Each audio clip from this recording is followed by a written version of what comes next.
All right. So hopefully everybody can see slide on the screen, and Kate will wave at me if that's not the case. Welcome everyone to the West Seattle Transportation Coalition's May virtual membership meeting. We have a couple of great guests this evening, and a topic that we haven't visited in a while, so it's great to get back to that. We'll see how things go. I know we have a couple of board members who are out already. I imagine that some other folks are already off getting an early start to Memorial Day and are looking to check out this recording later. So hopefully we will move through things, and if we get done early, great, you can start to make your weekend plans and get relaxed. Um, Tonight's agenda, we do start off as usual with approving previous meeting minutes. I think we have enough board members in attendance to do that. And then we are happy to have a conversation with Hopelink's mobility management team. We have Bevan Gilbert with us, who will be talking about some of the transportation options, supporting coordination of transportation and gathering data and needs assessments here in King County. There's a website there you can check out. And she's got a fabulous website that they've updated that she'll be sharing with us. And then around 7:10, we will check in as usual with some of our friends over at the Seattle Department of Transportation to get all the latest updates on the West Seattle Bridge repair, as well as if you've missed the announcement that they've finally selected a contractor for the repair work. Um, and then if you stick around after that, we'll spend a few minutes just talking a little bit more about what's happening with new board members and elections coming up if you've missed the last couple of meetings, and old business and new business. And then as we'll see, adjourn, we usually are scheduled to adjourn at 8:30, but I suspect we'll be early unless there's some interesting things to talk about and discuss. If this is the first time you're joining us, the West Seattle Transportation Coalition is a peninsula-wide organization working to address transportation and commuting challenges for the nearly 100,000 people living and working on the West Seattle Peninsula. And we do this through various efforts, securing the support of residents of the peninsula, engaging elected officials at all levels to make improvements, partnering with government agencies to achieve best outcomes, like having SDOT on board to give us updates, as well as engaging with businesses, community organizations, neighborhood groups, and individuals in ways to educate, collect feedback, etc. We have a Facebook page there. If you haven't been there and you're on Facebook, check us out. It's a great place to follow the latest news updates that we'll toss up there, as well as ask questions or engage in discussions. Um, our goals are to seek affordable and equitable transportation options, particularly in historically underserved neighborhoods. We'd like to see a transportation network that moves people and goods in an environmentally sustainable manner, and that investments in transportation infrastructure are made to match Seattle's growth. Our priorities for this year, 2021, are seeing capacity restored in the West Seattle Bridge Transportation Corridor, continuing to advocate for funding maximum mobility while the high bridge is closed, continuing to support Sound Transit 3 light rail planning. In fact, I just spoke with one of their outreach people this week, and we may be having them out in August, but that is not confirmed yet. And finally, we are continuing to monitor Delridge Way and Rapid Ride H multimodal project progress. If you've not been over along Delridge Way anytime in the last month or two, I don't necessarily recommend you heading over to Delridge if you don't live in our corner of West Seattle. It is a constantly moving game of figuring out where the lane is and making sure you're on the right side of the cones that you're supposed to be on. But it is lovely public investment, and we are excited to finally see it coming together after really over a decade now of neighborhood activism and lobbying to get various parts of that project put together. So it is very exciting to finally see it coming together. I will turn over to my co-host Kate to give a quick how to Zoom and chat. Hello, welcome everybody. My name's Kate Wells, and I'll give Michael's voice a little break now and then. When we go to question and answer periods, I'll be facilitating. There are a couple of different ways you can ask questions. You can raise your hand and I'll call on you. And you can also chat either to the group or to just me directly. And I will do my best to let you ask your questions in order. And I think that's about all I've got. So back to you, Michael. Yes, and with that, the chat window is enabled, so folks are welcome to send their chat messages either directly to other participants or to everyone in general. Introductions. As folks know, we don't, in the virtual format, we aren't doing large round robin introductions because that sucks up lots of time. But we do direct you to that chat window, which should be open now. We'd love to get folks' names, any pronouns or access needs you have, what neighborhood you're from.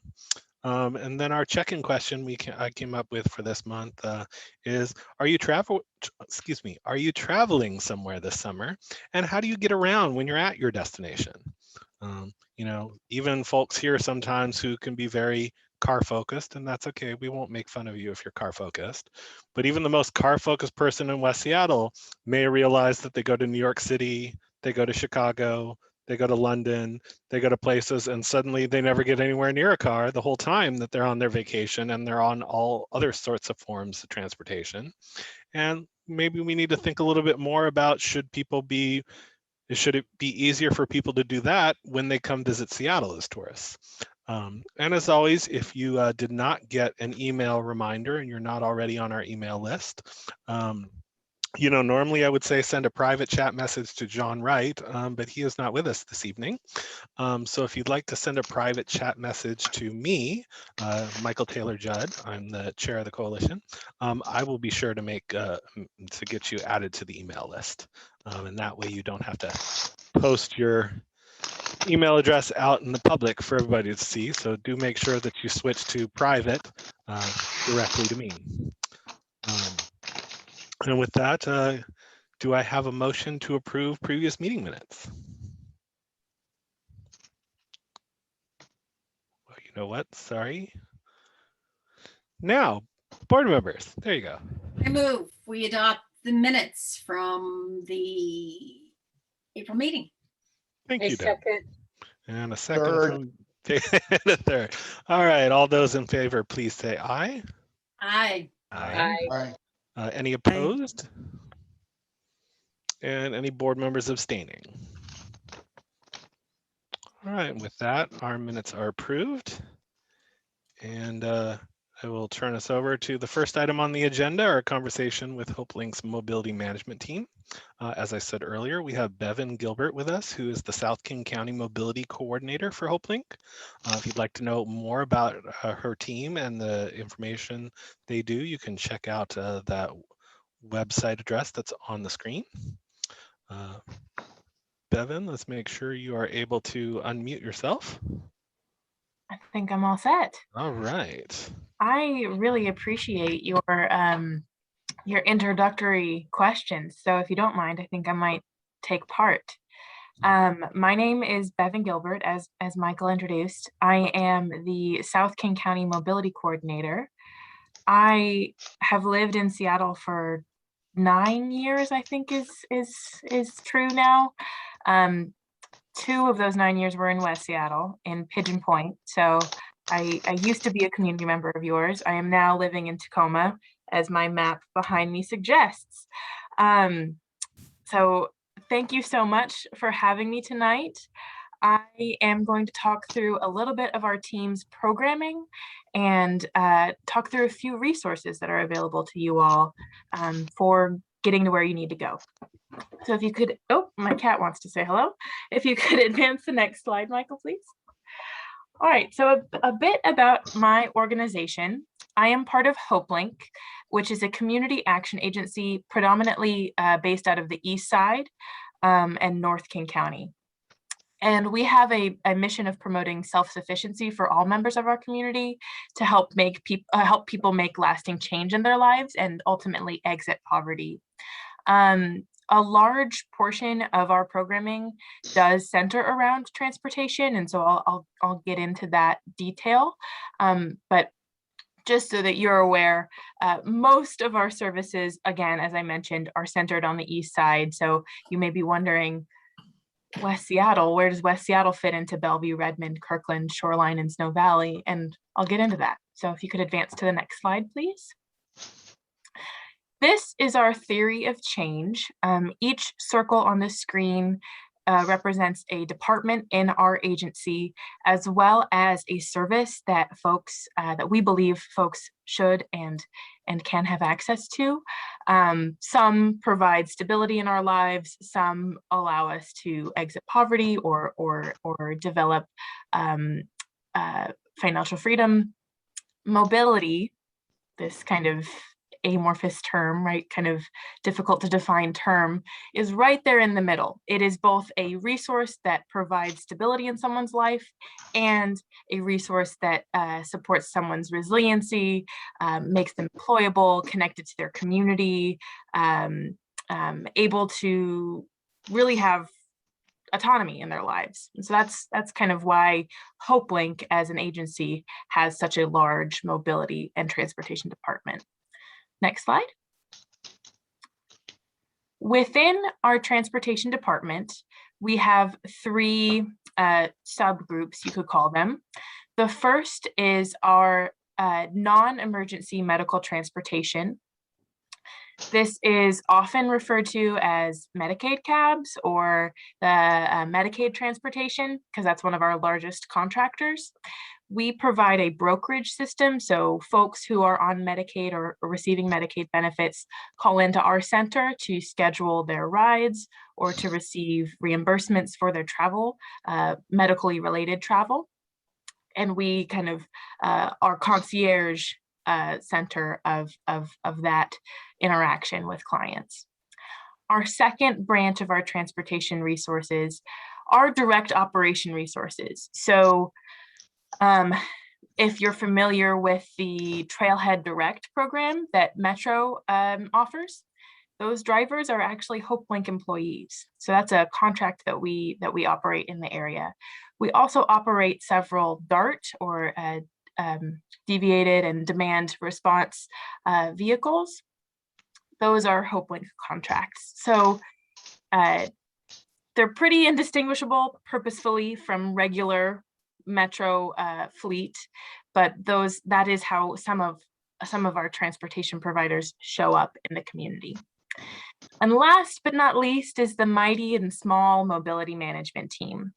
So that's who I represent. We are a team of coordinators and program managers who ultimately we provide outreach and education and coalition work in our King County region, throughout our King County region, so that every community member can know all of the resources that are available to them and get to where they need to go.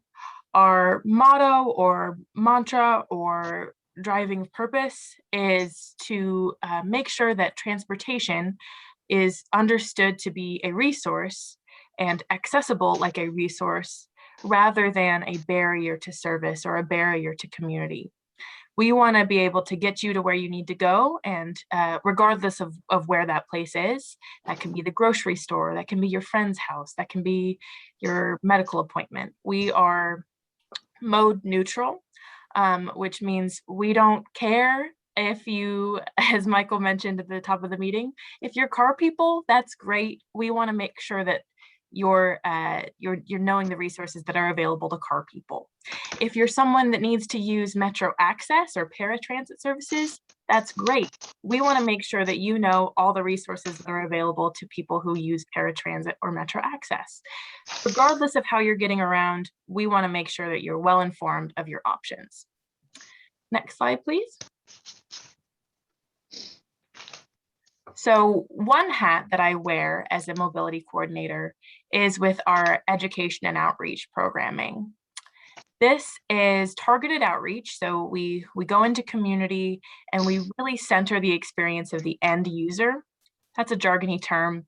End user is really meant to be the person who's on the bus, the person who's driving the car, the person who is moving around, right? We are all about your resources making sense to you as you use them. we want, as I mentioned earlier, we want to make sure that there's no barrier to you accessing that service, particularly no information-based barrier. We do this in a lot of different ways. We show up in multi-pronged approaches. So, I show up to human service providers and I train their staff to make sure that they're well informed of all of the transportation options in our region. I also go directly to community members in groups like yours, or at public places like libraries or senior centers.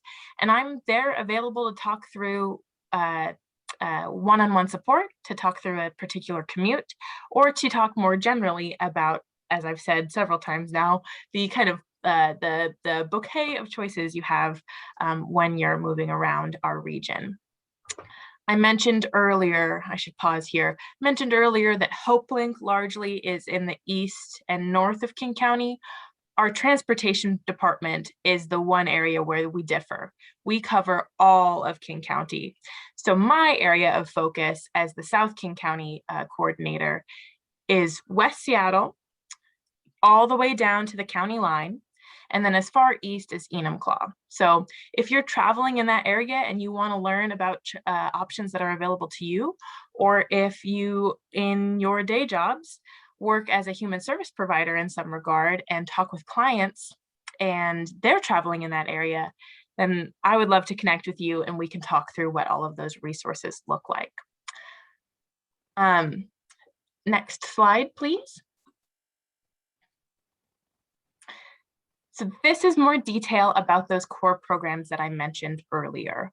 Our travel ambassador training is that train the trainer model. It's the staff training that I offer many human service providers in the area. We've even gone to different transportation providers in our region to talk about the others. Because in King County, in Pierce County, Snohomish, and Kitsap, there are 9 transit agencies. Oh my goodness, in one region.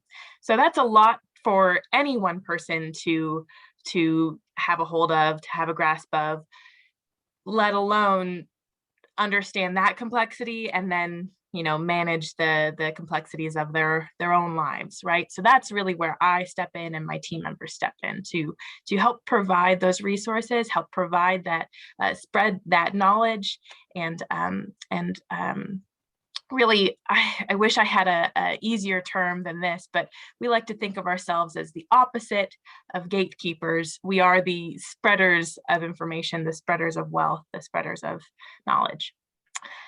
Getting around Puget Sound events are more oriented to end users, to community members themselves. They're opportunities for one-on-one support. They're opportunities to talk through a particular commute. And they're really, they are what community members make them, right? We can talk about orca cards for an hour. We can talk about a particular route that isn't working or has changed or is being funky, and we want to talk about alternatives to that route. It really varies depending on the day and depending on the person we're talking with. And then finally, we have our public transit orientation programs. This is predominantly a fear reduction program, is what we like to call it. So this is an opportunity for people who are new to our communities to learn about a popular route in the area, or a route that is particularly useful to them. They are currently suspended because of COVID-19, although I do like to mention them because they are so community focused and so specified to the needs of the people we're working with. Largely for our orientations, we are working, as I mentioned, with people who are new to our community. That tends to be immigrant populations and refugee populations. So we really try in all of our programming, I should mention this, we really try to focus and center the needs of people who are disproportionately impacted by changes in our transportation system. What that means, some of the groups that umbrella covers is members of our community who have limited English proficiency, members of our community making lower income, BIPOC members of our community, youth, older folks. We really try to capture and cater our programming to as I mentioned, the folks who are most disproportionately impacted by changes in our transportation system. And that could mean metro-oriented changes, that can mean SDOT-oriented changes, that can mean any sort of or source of change. Next slide, please. So actually, kind of serendipitously, so kind of luckily, right before the onslaught of the pandemic in early 2020, we received funding from a community organization to stand up what we call our transportation resources line. This is a phone number available weekdays 9 a.m. to 4 p.m. This is just another way to contact us, another way to receive our services. It's designed for folks themselves, for clients themselves to talk and again, talk through a particular commute that they're planning. It's designed for caseworkers, staff support, someone who's just curious about the resources in the area. Really, we are a catch-all. We're available by the phone number on the screen, as well as over email.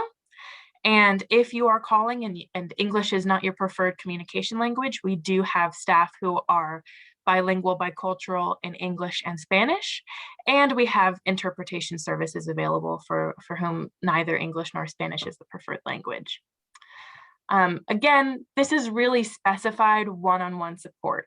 We talk with people who have an upcoming medical appointment. We talk with people who want to visit their sister-in-law in the next city.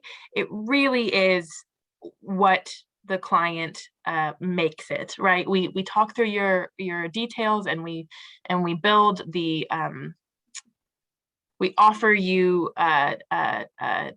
information around resources that could meet your needs, most of which are at no cost or at very low cost. Next slide, please. So this is where Find a Ride comes in. I am going to start sharing my screen and demonstrate to you all another way that you can interact with our services. We try to show up in as many ways as possible. So let's see here. Give me a moment.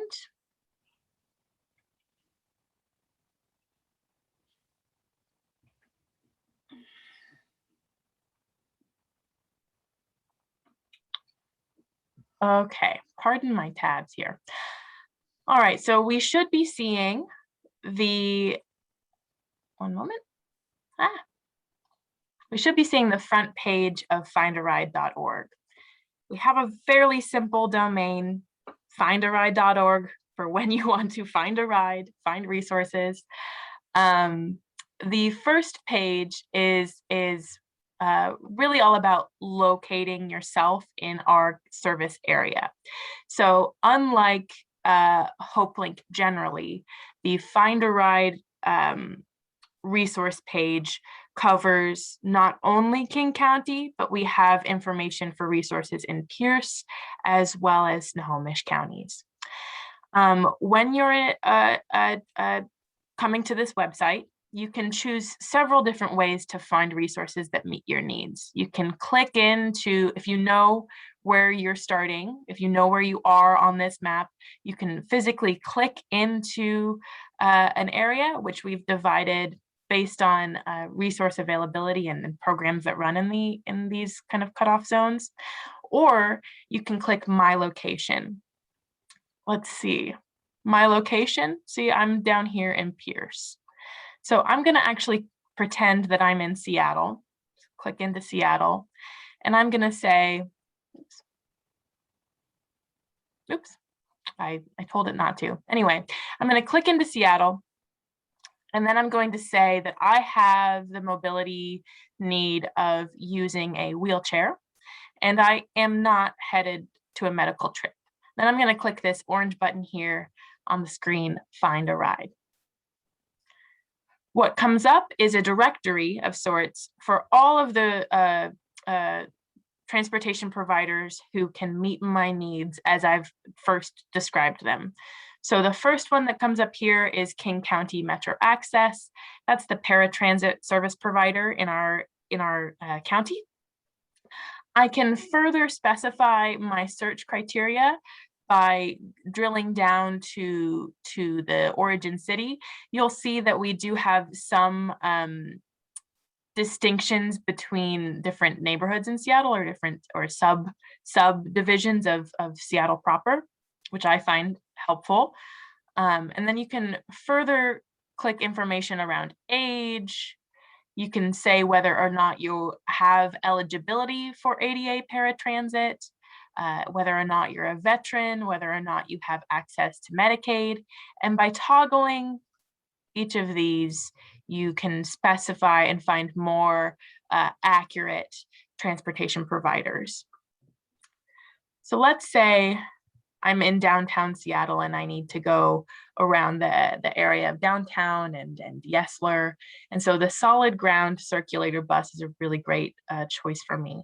I can see their service days and hours, as well as their contact information just on this front landing page. But also, if I click into more info, I can see their service map to get more orienting information. I can find contact information as far as phone number, as well as some cost information. So it's free for all adults, seniors, and youth. And I do not need to be eligible for paratransit. So that's really helpful for the case that I just set up. So Find a Ride is great for that kind of directory information, kind of orienting yourself as to what is available in our area. We have some other resources on this page that I want to take a moment to explore briefly with you. The first is the COVID transportation resources. This page here is all about transportation related to COVID. So it includes testing, but also vaccine appointments. You can toggle information depending on what county you're in. And then within that county, you can specify, again, your lived experience. So are you a person with disability? Are you a senior? It'll lay out each option and the steps that you have to follow to, again, receive transportation for COVID positive transportation trips, or go to a testing site, or even go to a vaccine appointment. We also have a bit of information here in this travel tools tab about particular programs. You can also find tips and tricks for different regional transit applications and websites. You can learn information about our King County volunteer driver programs if you're both wanting to donate your time as a driver or link up with a volunteer service. We have all of this information here. So that is Find a Ride. I'm going to pause here. I realize I shared a lot of information pretty quickly about this website. Are there any questions from you all related to Find a Ride and how to use it, how to access it? I know I saw. Thank you very much, Bevan. That was amazing. You're welcome. I know I saw questions coming in there on the chat window, so I'm going to turn over to Kate to read those out, or ask people to unmute themselves and ask their questions. Okay, one moment. Let me see here. I think I stopped sharing. That'll make it tough. Okay. All right. Go ahead, Kate. All right. From Victoria, if someone needs transportation to a medical appointment, but the individual will be several hours at the doctor, do they need to schedule 2 trips? That's a great question. So that's a really common question that we hear pretty frequently on our transportation resources line and from the clients we work with. And unfortunately, the answer is a little complicated. And it's one of those unsatisfying ones. It depends. So it depends on the transportation provider that you're working with and that you're linked up with. For most cases, you do in fact need to schedule a to trip and then a return trip as well. But our transportation providers in the area are really good about knowing those parameters and scheduling both trips at once so that you can have an idea of when you'll be picked up. I do know that some of our volunteer-based programs offer to stay with patients as they are in their appointment. Usually they'll stay in the parking lot, but that is a fairly rare instance. I hope that answers your question. And I know it's kind of unsatisfying and it's vagueness. All right, since Victoria's not popping in, I'll go on to Deb's question. Does the Find a Ride site factor in the closure of the West Seattle Bridge? Yes, it does. So we have so Find a Ride is essentially a directory, right? It's a fancy directory, but it's a directory. With that being said, as you click into our transportation providers and as you find a provider, we work with those transportation providers to make sure that they are accurate and up to date. We have talked with all of our partnering programs who serve West Seattle to hear about how they're accommodating the closure. So yes, we have both West Seattle Bridge closure accommodations in our availability, as well as some programs have been offline because of the pandemic. We have that noted. Let me pull up an example of something like that so that you can see what it would look like. I'm going to say that I'm looking for a medical trip in South King.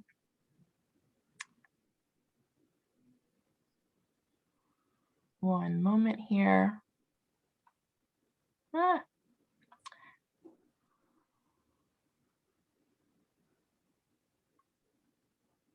at the very end of our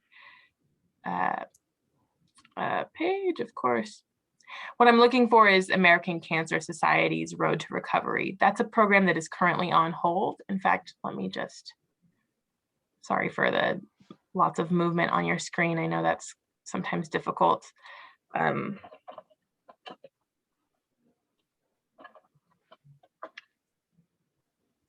So something like that is not operating or has limited capability, we'll say temporarily closed right in its title.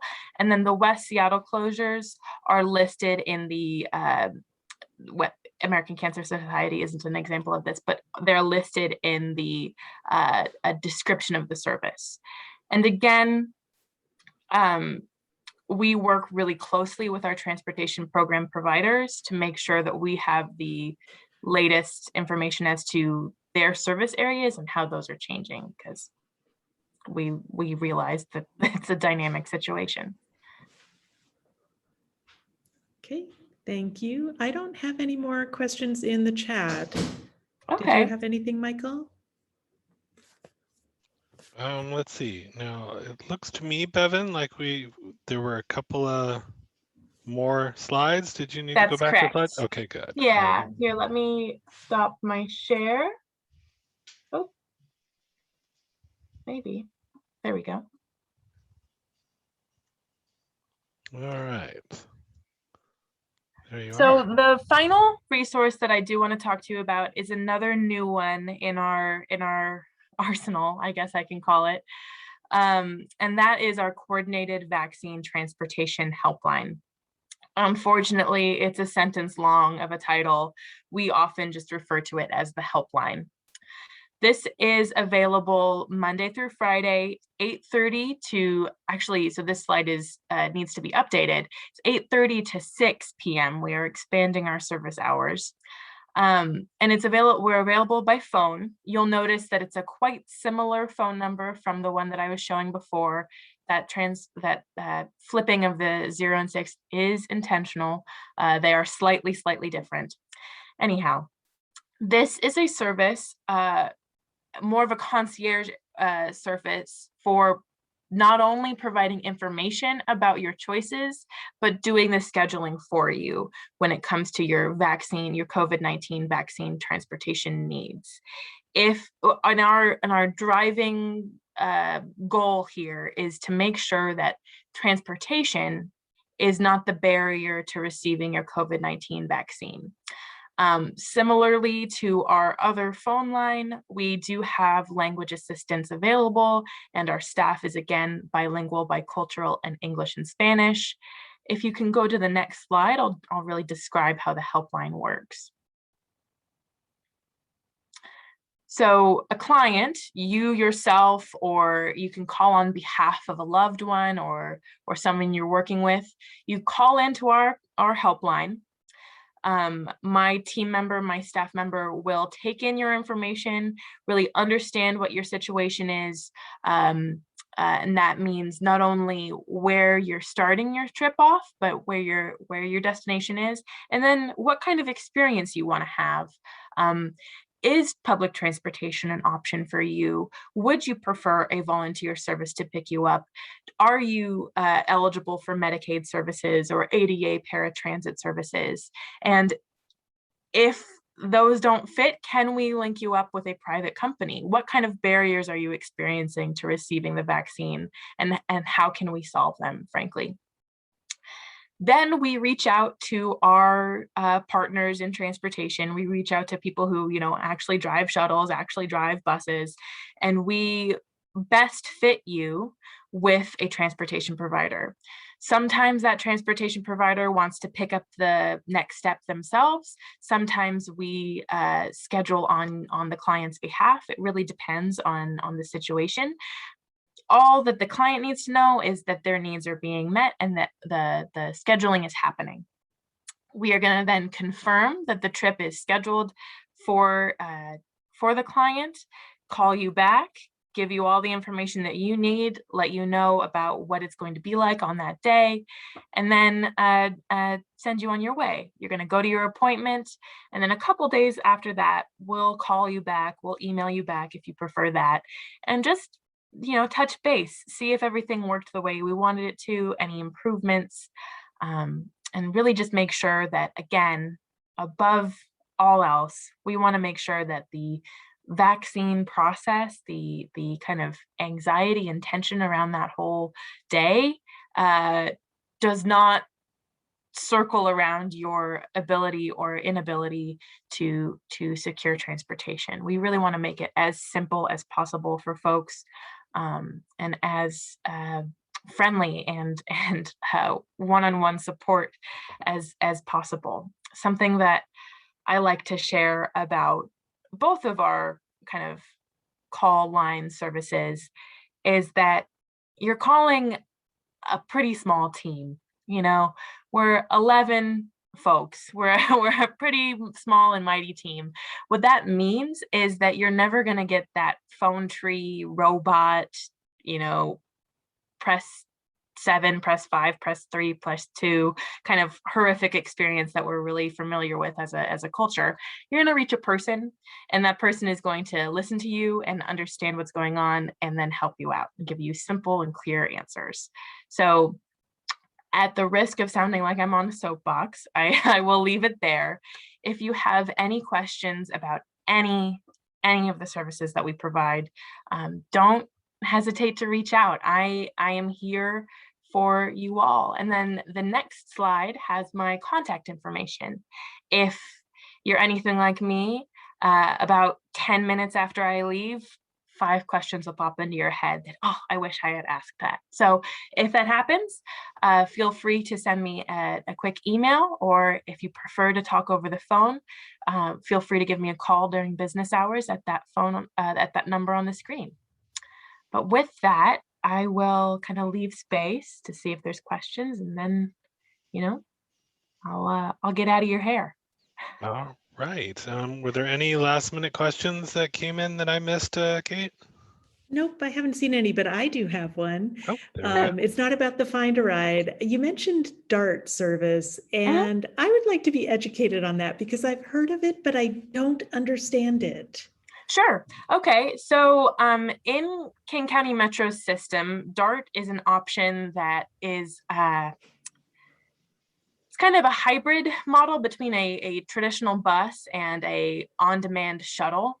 And the hybrid happens with its deviated zone. So a DART bus will have a typical, point A to point B that it travels, and then an optional area, let's call it C, that it can go to if it's requested. That's really all it is, and it's really designed. DART systems, DART routes are designed in those areas that tend to have fewer options available and tend to have a history of lower ridership. So it's kind of like this compromise, you could call it, between full fixed route service and on-demand shuttle service. It kind of tries to fit both needs. Okay. If that Thank makes you. sense. I hope that answered Yes, your question. absolutely. Yeah, Okay, yeah. great. And then I saw that someone had their hand raised. Oh, thank you. Wow. I was playing around with the Find a Ride website, and it looks like everything that it has for the zones, it assumes that you're starting and stopping in the same zone. Is that true, or does it understand that you may need to go from West Seattle to Bellevue for a procedure? Yes, and thank you for bringing that up, Jeremy. Our site is pretty limited in its geographical information that we can load into it without overwhelming it. So when you choose through your options, it will be only categorizing things based on your origin. Within those options that are listed, there are several that cross boundaries that could, as you said, potentially go from West Seattle to Bellevue. It does take a little bit more fine-tooth reading, and that's really where I suggest that anyone who is deep in Find a Ride and can't find their ride, give us a call on the TRL, and we can hone in on what those resources may be, what that best fit may be. Most of the services have pretty generous areas that they serve, and so you typically can cross boundaries, cross into different cities, all that good stuff.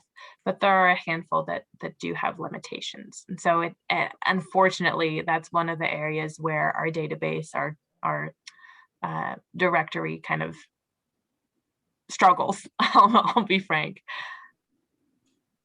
All right. Well, thank you for everyone's questions. Thank you once again, Bevan, for being with us. And hopefully folks have a nice new resource they can start using for various things. Yes, please play around with it. Have fun on Find a Ride. And if you run into anything that, like I said, isn't quite making sense, anything like that, you want to learn more about, I'm here. I'm here for West Seattle. All right. That's what we like to hear. All right. Moving us forward on tonight's agenda. As has become a regular feature here, we will be having a quick conversation this evening with the Seattle Department of Transportation. They recently selected a contractor to complete the West Seattle Bridge repair. So they'll be talking with us about that, how applications are going for low bridge access, low bridge camera enforcement and traffic, and other updates. As always, we have the fabulous Heather Marks, Director of Downtown Mobility, with us, as well as Madison is not with us this evening, but she has a fellow teammate, Willow Russell, who's helping out with SDOT outreach from Enviro Issues, who will be joining us this evening. Willow, I believe you'll be showing slides. Before I stop sharing the screen here, though, I will quickly point out if folks have missed the announcement about the contractor, there was a post on May 19th on the SDOT blog. You can go there. And as always, learn more at seattle.gov/transportation/West Seattle Bridge. And I will stop sharing and let Willow get those slides up. Hi, Heather. Hi, how are you guys? We're Glad good. to How are you? glad to be here. Has the weather been crazy today or what? I have been watching like squalls and wind, and now there's a little sun filtering through. It's Well, so wacky. you came in late. You may have missed the chat window with the virtual work from home magic. I'm actually coming to you this evening from Long Beach, Washington. So I'm seeing those squalls come in before they get to you guys in West Seattle. All right. Well, that's, you should call me and alert me. I'm just teasing. Not a lot to report. You know, it's a sine wave. Sometimes we got a lot, sometimes we don't. Not a lot for you guys tonight, but happy to walk you through it and answer any questions you may have. Willow, if you want to move to the next slide. I think this is my first meeting with Willow, so but it's going to be like ballet. You're not going to believe it. It's going to be amazing. So the next phase is rehabilitation of the bridge. You may recall that we did work on the bridge to stabilize it so that it wouldn't fall down, and to preserve the option to either repair or replace the bridge. And Kramer did that work for us. Now, since the mayor in November decided that we're going to repair the bridge, we are on to the next phase, which is where we complete the rehabilitation, both for the high and low bridge. Kramer North America is the firm that was selected to do this work for us. We have some experience with them from the initial stabilization work. They also are, I think, just about done building the Northgate pedestrian and bicycle bridge, and they're from Wisconsin, and so they're sort of new to our region, but they are eager to have a presence here. They're slated to start construction later this year as we move through our 60, 90, and 100% design process. We are still scheduled to be completed with that construction in mid-2022, and the low bridge projects are going to be done by the end of 2022, probably the third quarter. And I want to remind everybody that none of the work on the low bridge is going to be particularly disruptive to travel. The repair and rehabilitation work we need to do for the low bridge is a lot less significant than what we are having to do for the high bridge.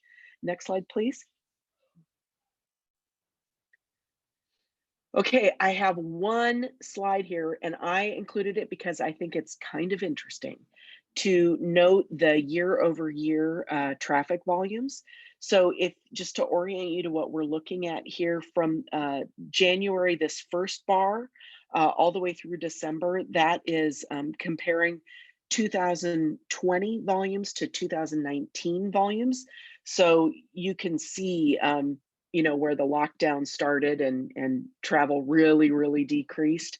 And then when you get toward the end of the bars, you see January, February, March, and April. That's 2019 compared to 2021.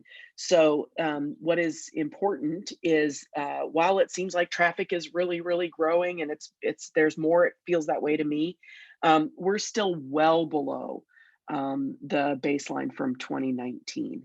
So this, of course, we expect to change as time goes on and as things open up a little bit more, but we're keeping track of this data, and we'll be happy to report back as we see those trends grow. Next slide, please. Thanks, Willow. So, and then go ahead to the next one. So I want to talk about the low bridge, which is everybody's favorite topic. We have launched the access request form on the 28th of April. We launched that in 8 different languages. We've made some approvals for additional users in folks who need to seek life-saving medical treatment, as well as on-call medical providers, West Seattle area businesses, and some maritime and industrial businesses that are proximate to the low bridge.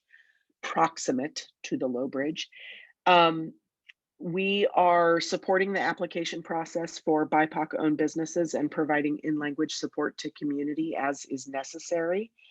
For access starting July 1st, we need to have folks complete those applications on June 15th. Applicants must, of course, meet the criteria, apply, provide a license plate, and receive approval from SDOT before they start using the low bridge. One of the things that we noted was that there was a spike after we announced that we were going to be able to open up the bridge a little bit. There was a spike in violations because people missed the part about you have to be approved before you use the low bridge. So we are working to move our way through those. Next slide, please.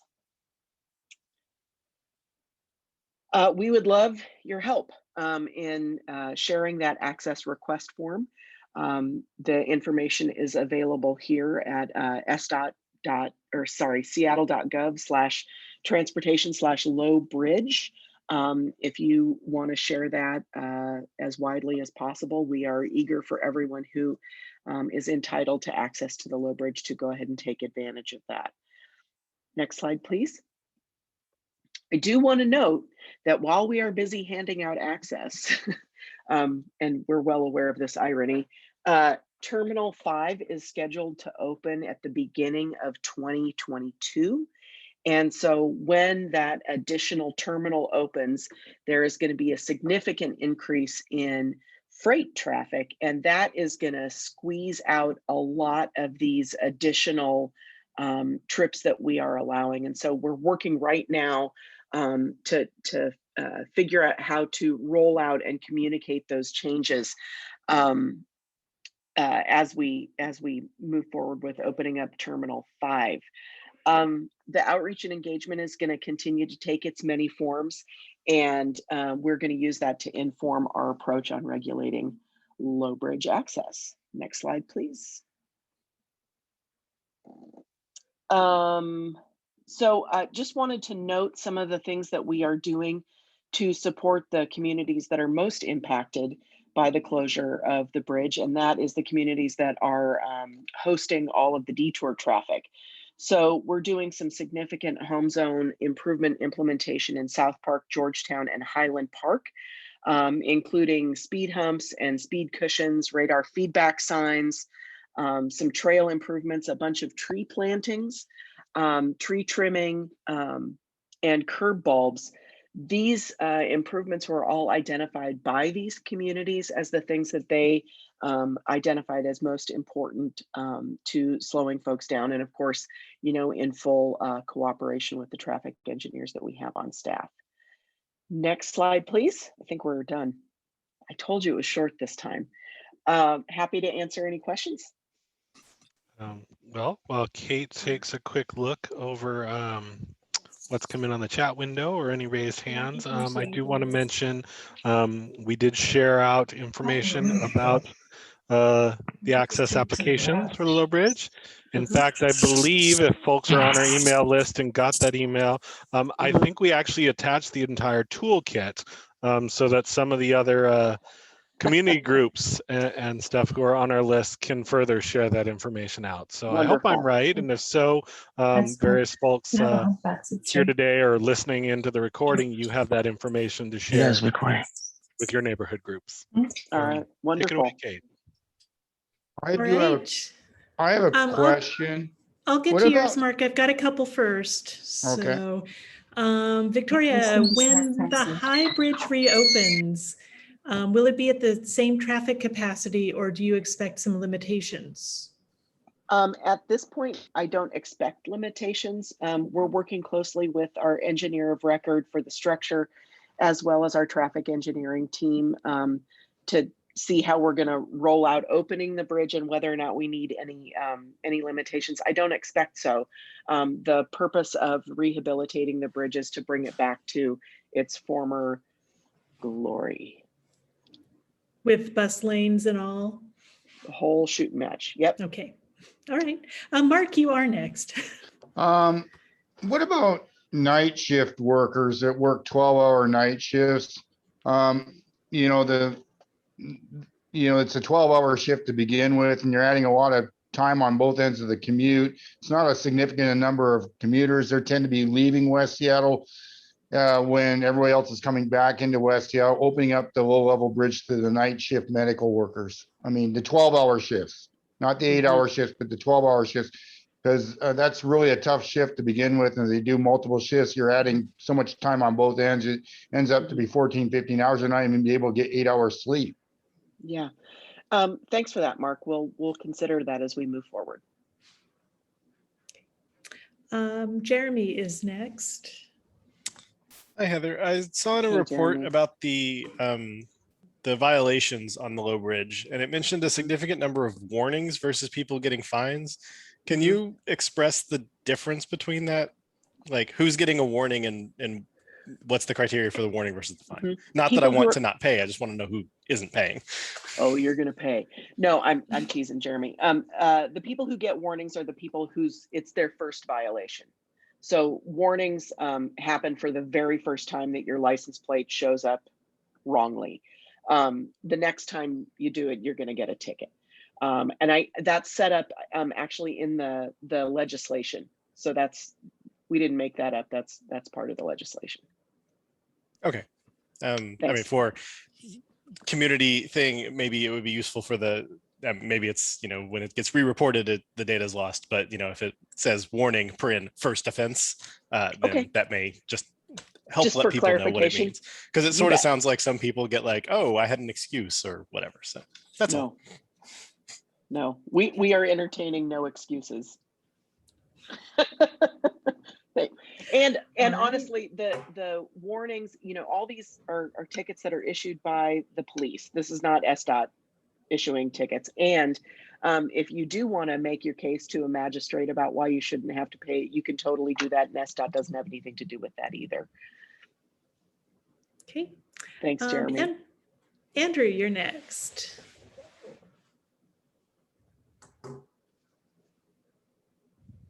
Yeah, so I have a couple questions regarding the survey that went out to Harbor Island worker employers.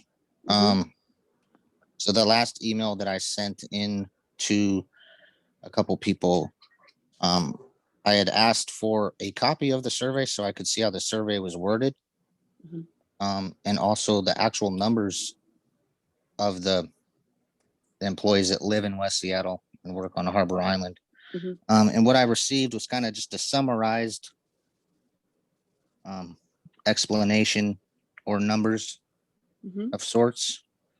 And the reason for the denial in that email was it stated that even with the low number of Harbor Island workers living in West Seattle, access won't be granted because of commuting trips and personal vehicles. So that brings me to my next part of this. So the longshoremen, once they get dispatched, I've been told, well, I found out from a longshoreman that they can be dispatched from home or the haul. But that is usually for the first, like, say you're working 9 days, right? So you get dispatched for that 9-day period for those for that ship to work that 9 days. The rest of that time period, you're not being dispatched. So why would somebody need a pass to keep crossing the bridge when you can plan to go around to the terminal? So I agree with you, Andrew. And the access for there. So you probably already know this, but for the benefit of everybody else, there are 3 ILWU locals that are involved in this work. The largest local, the number of which I don't remember, maybe 19. Yeah, 19. 19. They get dispatched from the hall on East Marginal Way. And Andrew already knows all this, but I'm explaining it for the rest of the folks. They are allowed to go on the low bridge from dispatch to their work. If they are going the next day, if they know they're going back there, they aren't supposed to use the low bridge. They're supposed to go, if it's a commute trip from home to Terminal 5, they're not supposed to be using the low bridge. However, the other 2 locals, 52 and something else. Yeah, 52 and something else. Exactly right.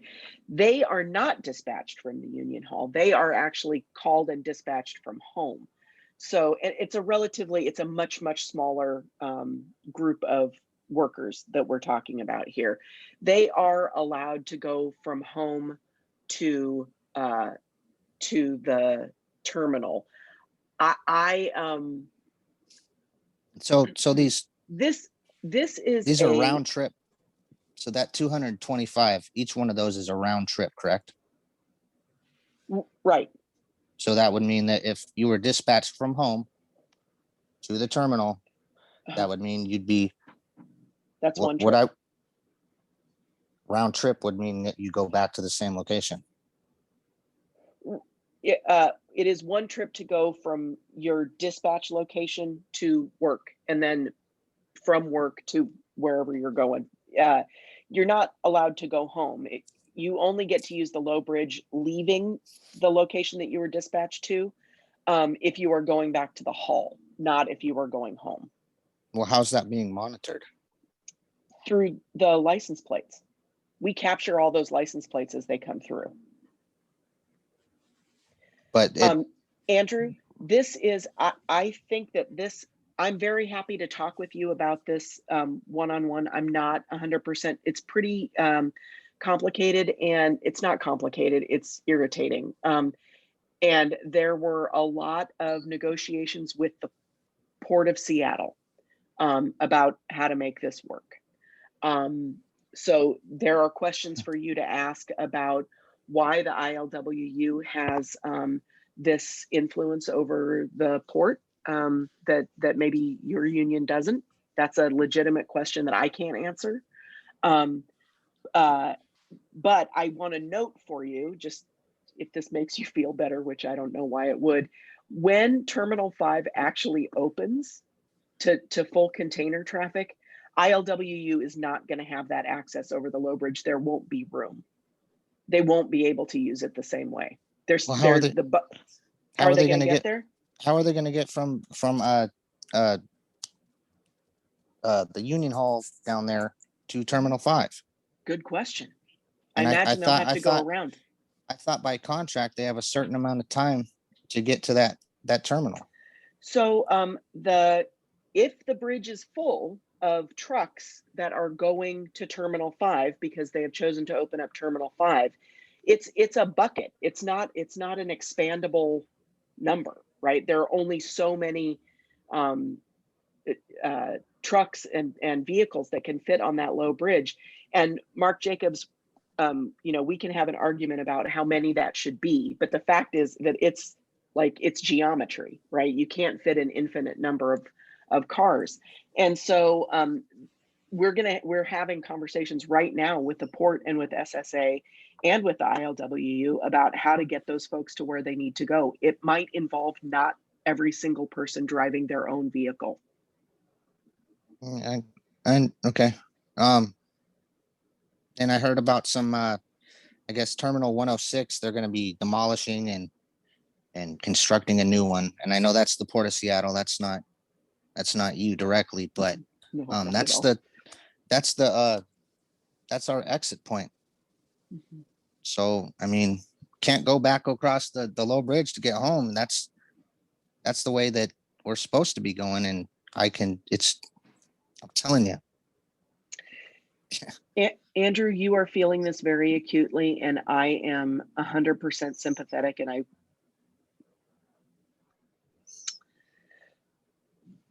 am sympathetic, and it's bad for everybody. Having the high bridge not accessible is terrible. Is what I hear you saying, Heather, essentially the port is in charge of its access, and the port has X amount of traffic that they're allowed to get across. And so if they open various facilities or increase truck traffic, and it's impacting other port operations, that's the port's responsibility to manage. Is that kind of what I'm hearing here? If the port's construction is blocking Andrew's access, that's not something that I can influence.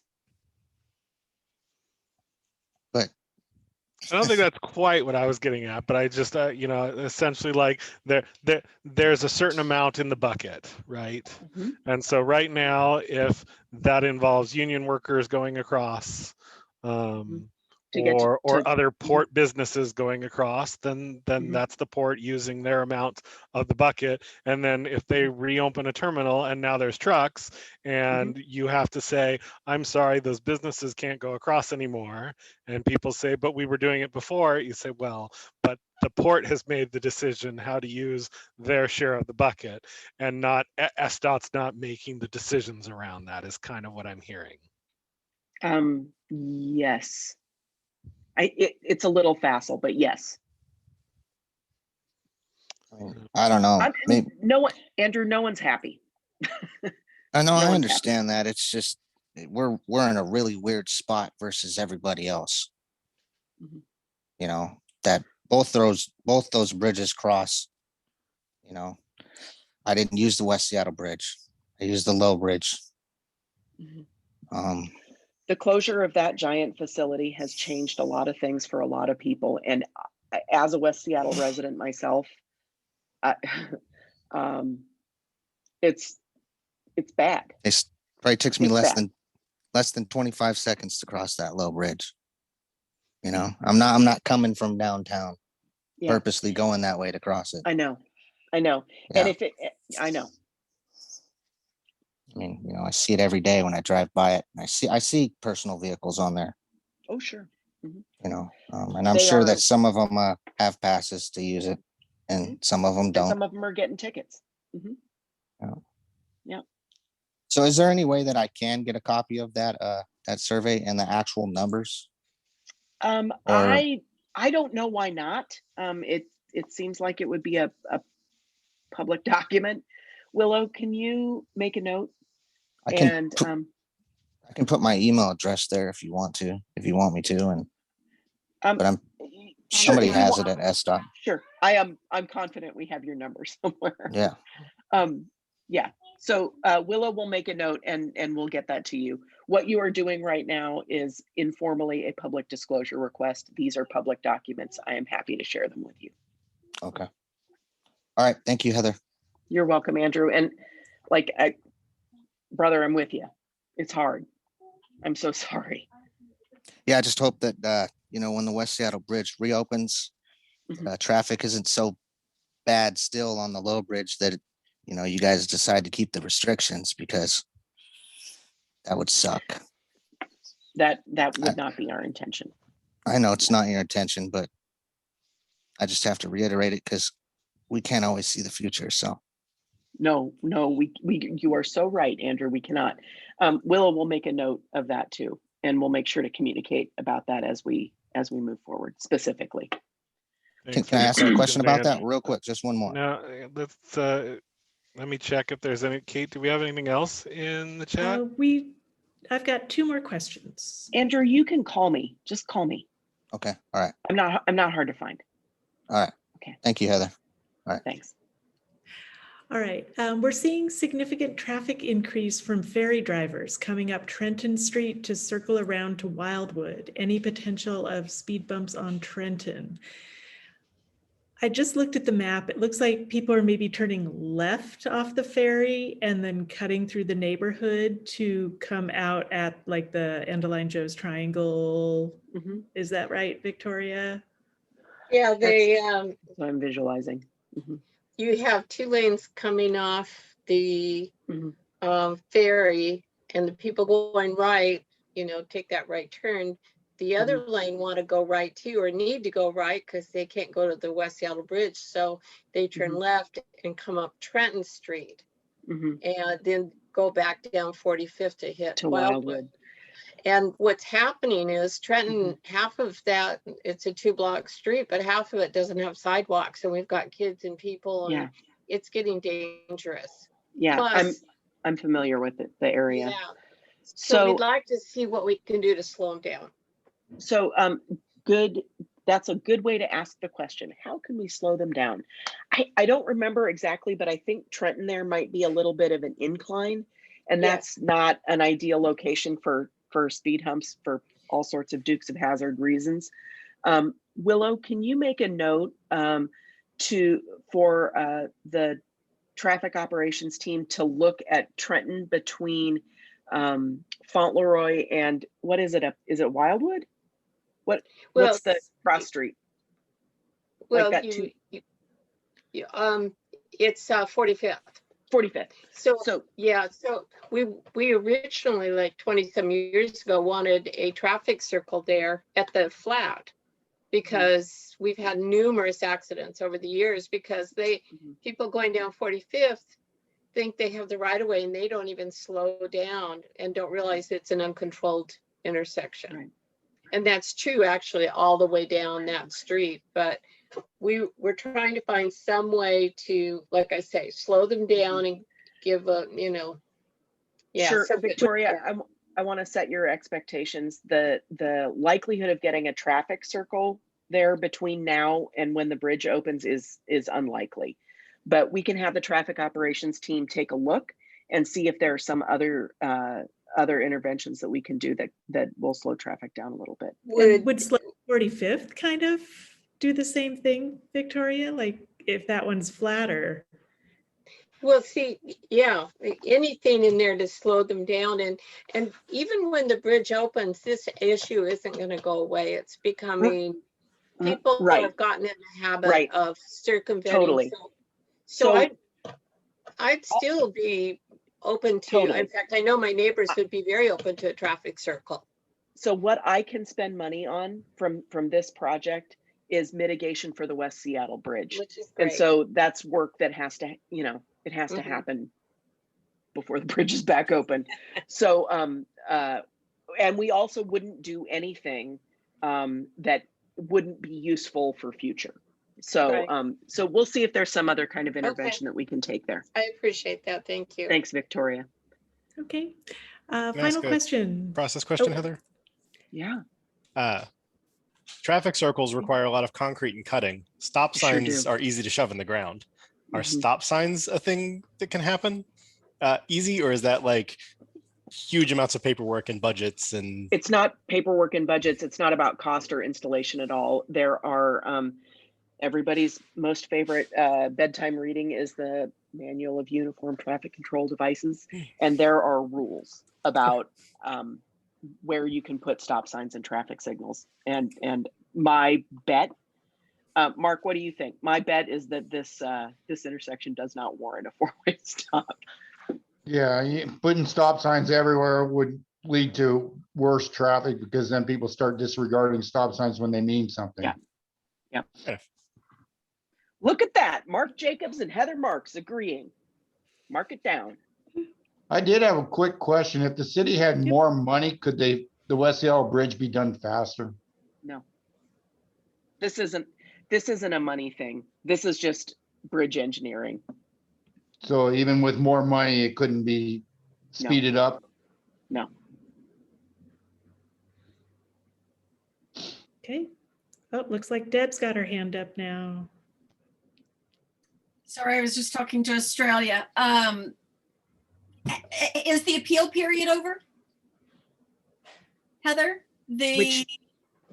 I know there's an appeal period after the contractor selection there, where the other. Yes, appeal period's over. Woo, thank you. Yeah. I mean, what appeal period? Well, we got a lot of environmental processes going Okay, on. all right. I'm sorry. Specify contractor appeal period is over. Thank you so much. You're It's welcome. over and she's already forgotten about it, right? Yeah, exactly. Next. History. Can I ask a quick question, Heather? Sure. The company that was selected, you said is from Wisconsin, is that correct? That's right. Is there any earthquake remediation experience in their background, or is that anything they're going to be looking at doing these final repairs on the upper bridge? Well, they're not designing the bridge repairs. That's being done by WSP, which is an engineering firm that has a huge presence here in the Pacific Northwest. So the engineers are going to design it. KNA, Kramer North America, KNA, they're going to implement those designs. I also just want to note that though they are located in Wisconsin, they have done work all over the the world. Okay. They're just trying to make, they're just sort of new to our area.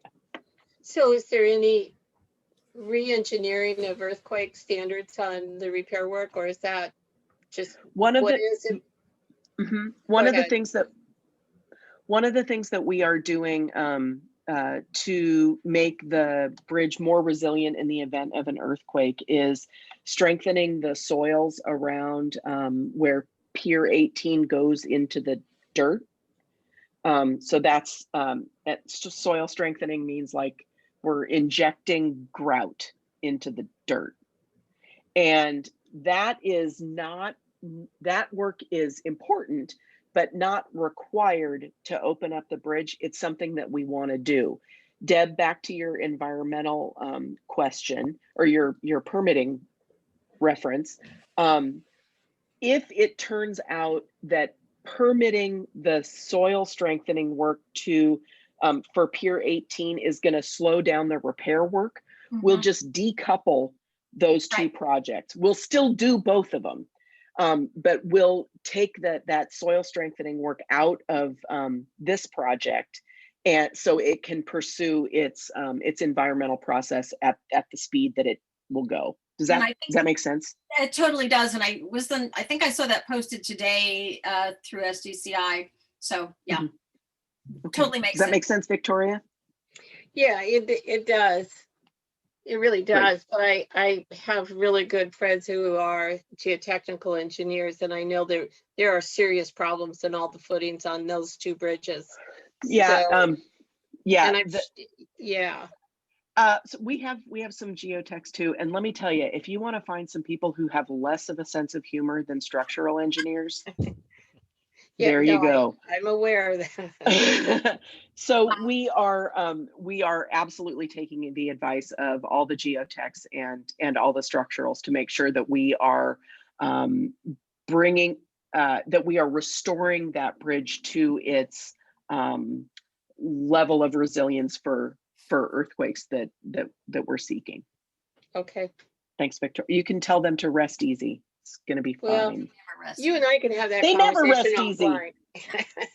Rest easy. I was going to say, what are you talking about? Okay, thanks. All right. Well, I got one last question before you head out, Heather. Okay. Is SDOT continuing to monitor traffic speeds on West Marginal Way? Yeah. And do we have any good ideas for further mitigating the excessive speeds happening there? That's a really good question. I don't think that we are seeing so traffic data is one of those things where if you look at like individual data points, it tells a different story than if you look at it over a time period. And generally, traffic engineers look at things over a time period rather than just like pulling out there is an 85th percentile speed question that we do ask. It's an arterial. And so our interventions to slow folks down are a little bit more limited than they are on a street like Trenton that Victoria was talking about.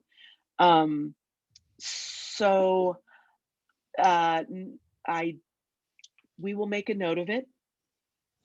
Willow over here is making a note of it as we speak. And maybe the next meeting we can have Trevor come and speak to some of those traffic issues.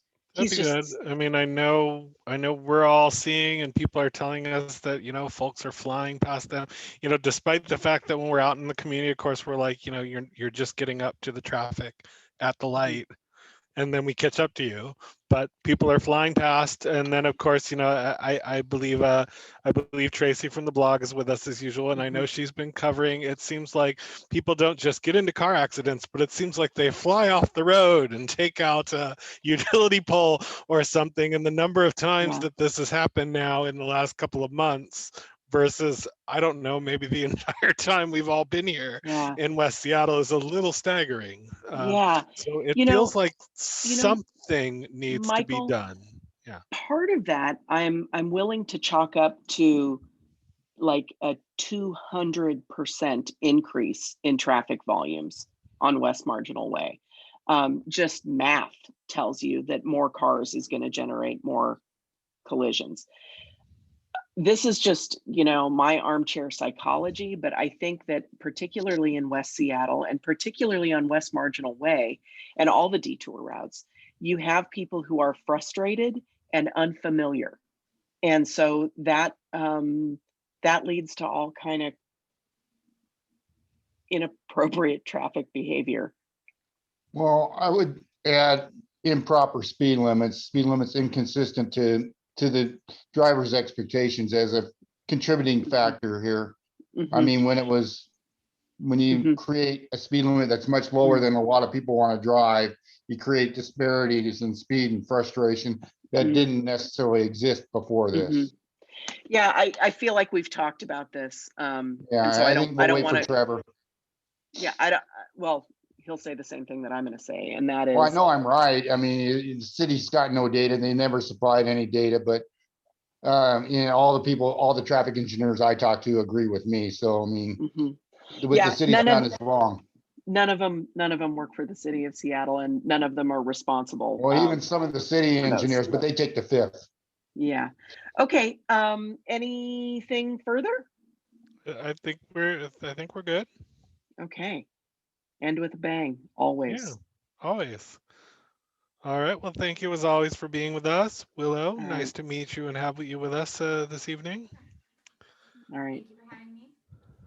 Take care, team. And that will get us back here. Hopefully folks can see the slides.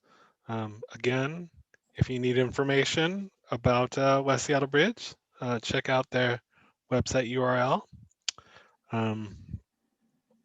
Moving forward, my ad for this month, if folks are not aware, or maybe you've never been familiar with this, King County Metro has a seasonal bus route, which, Metro doesn't run a whole lot of seasonal things, so it's kind of exciting, the ones that they have. They have a service called Trailhead Direct, and it will be back here for 2021, all aboard June 5th, as their graphic says up there. Plan your 2021 hiking adventure with Trailhead Direct. This is a pilot project co-led by King County Metro and King County Parks. The project seeks to ease vehicle congestion, reduce safety hazards, and expand access to hiking destinations along I-90. For the 2021 summer season, they're going to be operating service up to Mount Si and Issaquah. They'll run weekends and holidays from June 5th through September 26th. Check out their website there at trailheaddirect.org. I believe it is also, as of June 5th, it is in the trip planner as well, I believe.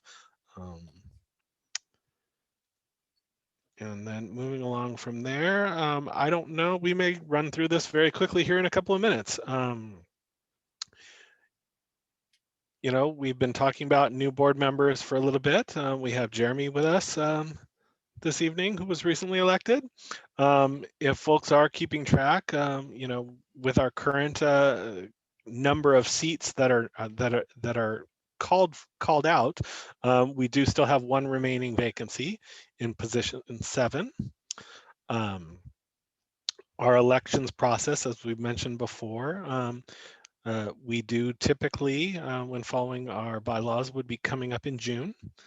So our next month's meeting, we should expect to either elect new people or, as I understand it now, all current board members who are in odd numbered positions, which are the positions that are up this year, are planning to stand for re-election unless someone wants to make an announcement otherwise this evening. And then for folks who are following, the process in our bylaws is that after the June elections, the following board meeting, the board members elect officers or re-elect officers. That's not something that is left to the membership. If you'd like to learn more about who's currently on our board, you can visit our website and check that out. We have the names, I know, of our 2 newest folks who were elected to fill the vacancies until June. and then they will be up for full election of a term. I know their names are there. I don't believe we have pictures and bios up there yet, but expect to see those sometime soon. Are there any questions about recruiting new board members or elections and re-elections for next month? All right, hearing none, I will keep us moving forward. The only old business I have is our recurring sort of consideration. You know, it's just sort of there on the honey to-do list, if you will. That we are still sort of considering, do we move forward with the next steps of nonprofits IRS tax status? And if there are folks out there who have experience with taking an organization through the application process to become a 501c3, we would love your help. So send us an email or follow up with one of us when you have an opportunity. Is there any other old business I'm missing, board members? All right, hearing none, we'll move us to new business. I don't have anything that came in beforehand about new business. So just to mention there, upcoming topics. This is actually for June. We are looking at having Washington State Ferries out to have a conversation with us again. Should come as no surprise, we will be talking more specifically about the upcoming Fauntleroy Ferry Dock Revitalization Project. I think that's the title. But there's lots of talk about what to do with rebuilding the dock there, how that might affect the neighborhood, how that might affect traffic coming through. So if you've got questions and concerns, be sure to turn out next month to hear that. We're also expecting to have Mike Lindblom from the Seattle Times. Folks may be familiar with Mike. He's been writing about transportation issues here in the Seattle area for many years. He's also part of they have a specific funded, we call it program collab team called Traffic Lab. So he will be here talking a little bit about the work they do, how they choose some of their stories, looking to get some of your comments and questions. So if you're looking for an opportunity to chat with one of our local transportation specific folks about the work that they do and how they follow up on news items, there's your opportunity next month. And then we're in the early stages right now for July. We're looking at doing showcasing some of the city council candidates who will be on your August primary ballot. And doing possibly, got to work out some details, but doing hopefully a round of what I like to call speed candidating. If folks have ever heard of speed dating, where folks get an opportunity to go in and chat, and you usually have 4, 5, 6 minutes to ask a couple of quick questions, and then there's a bell or a sound and you move on to the next table. We're looking to set something like that up virtually here, where we will set our candidates who respond, we'll set them up in breakout rooms and then give everybody an opportunity for, depending on how many folks show up, 2, 3, 4 of you to go into a room at a time and have a few minutes to chat with a candidate or two, ask them your questions, and then we will sort of give you a signal that you can move on to the next room and meet the next candidate. So if that sounds like an interesting opportunity to grill our city council candidates, remember both citywide races are up on the ballot this year. We're also looking at the possibility of getting some statements of some sort or out of the mayoral candidates, but not doing a full forum or anything until after the primary. But if you have ideas about specific questions or WSTC related issues that you would want to get a statement from our mayoral candidates, do send us an email. You can send to info at westseattletc.org. And then as I mentioned at the top, we're looking at possibly, quite often we take August off for meetings, but with the virtual year, it's so easy to do meetings even when people are away, as I'm doing now. And it looks like we may have Sound Transit out in August, depending on when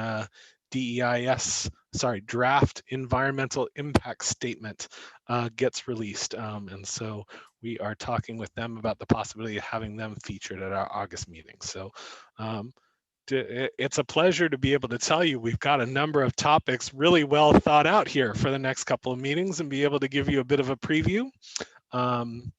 Again, we haven't locked them all down for July and August yet, but that's what you can look forward to. So if you've got ideas or questions or other suggestions for future speakers and topics, again, please let us know. Again, since we've got a little time here, I will point out that we are on Facebook as well, which again, as I said, is a great opportunity to keep up on the news happening on transportation issues in West Seattle and around, and engage in dialogues. Does anyone have any questions or events to plug? I just have a quick report. Last Friday was Bike Everywhere Day, and West Seattle Bike Connections did sort of a scaled back version of our booth under the bridge, and numbers were down, but it was still pretty impressive to see how many people are getting to where they're going via bike. So not as many people stopped since we didn't have our home-baked goodies that we normally do, but it was still a fun time. All right. Anybody else? Deb? Just going to jump in and say still no house moving people, moving houses. The Save the Stone Cottage still does not have a moving date. It's still sitting on Harbor Avenue. Go look at it. Maybe the cottage needs to go on findaride.org and Yeah. figure out what's the best transportation option for it to move move through the area. No, it'll be a straight route and then a left at Florida, but yeah. All right. Well, I would entertain a motion to adjourn. I'll move. All right, Mark. second. There's All your right, stuff. everybody. There you go. Okay. Head on out and enjoy the sunlight while it's out there. It's raining. Well, the weather this weekend's gonna be really nice, so enjoy. Yeah. Michael, Maybe- for those of us who aren't at the beach, it's raining here. Yeah, I'm gonna say for our next board It's meeting. just I'm the just saying rain we're that all- was here a little while ago. All It's right. just coming from me to you. So There we go. at the moment, It's it not- looks like I can get out to the beach again for a quick walk. So Okay. It's not raining in Alki, so I don't know. That's true. That's true. I'm thinking our next board meeting can be in person, since I'm presuming we're all vaccinated, and do it somewhere outside. You Might be talked nice to about see that when I somebody. saw you at Starbucks. Yeah.